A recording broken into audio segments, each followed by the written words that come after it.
Hi, my name is King, and before we get into the topic, here are some disclaimers. This is going to be a very opinionated video, based more on my own understanding of the gaming space and game developer space. There will and can be flashing images on the screen, so please be careful if you're sensitive to that. I hope you enjoyed the video. When having a PC or a computer was new, I didn't get to play games on the PC as often. I didn't own a PC. I also didn't have a lot of money, so buying a system that was meant for video games, like a game console, something like a Wii or a PlayStation 2 at the time, was more worth it since games back then were cheaper on at least consoles because of the computer prices. And getting a good computer to play new games on was essentially impossible for me. When I finally got a computer, I didn't have a lot of games to play on the computer besides the games that came with Windows, like Solitaire, Mahjong, Minesweeper, and maybe some thrift store kid PC game. So I ended up spending more time exploring the internet at the time. And then I saw videos of games I have never seen before, and that I could play them for free. I think the first RPG Maker game I played was Yume Nikki. There wasn't a lot of info I could find online about it, but I still got a way to download it. RPG Maker games at the time felt very different from games I had played before. I feel that strongly about Yume Nikki especially. Yume Nikki is an exploratory game where you go through your dreams, and you get different effects that act as abilities. You can also see events that play in front of you. When I opened the game for the first time, I didn't know what I should do besides sleep in the bed in the game and look around in this dream world I found. When I found another area through the door I went through, it kind of blew my mind at the time, considering the art style of the area changed a lot from the previous area I was in. As I started to explore these places, I felt a lot more comfort from the game. I don't really know exactly why that I felt comfort. Could be because I was in control of the character and I knew nothing bad would happen. It could also be that I felt like a dream I've had before.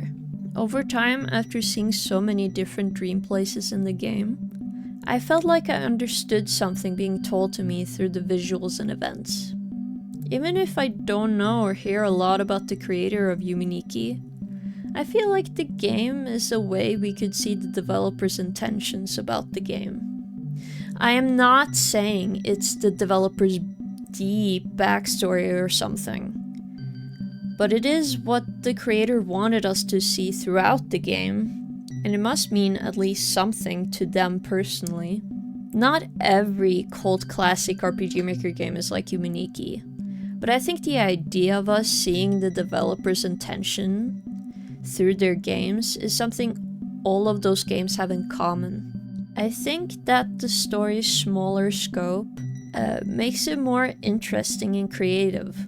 That makes us go back to them again and again to replay and see what they did in the game.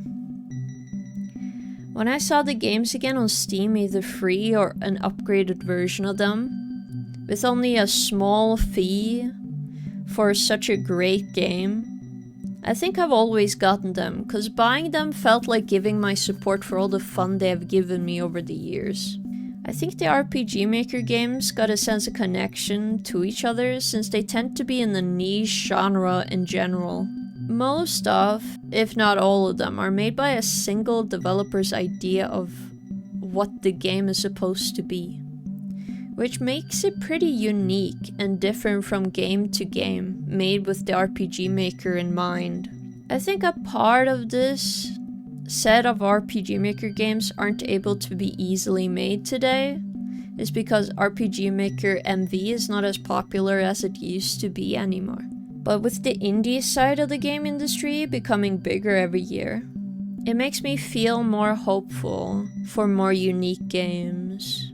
There is only one worry that I have going forward.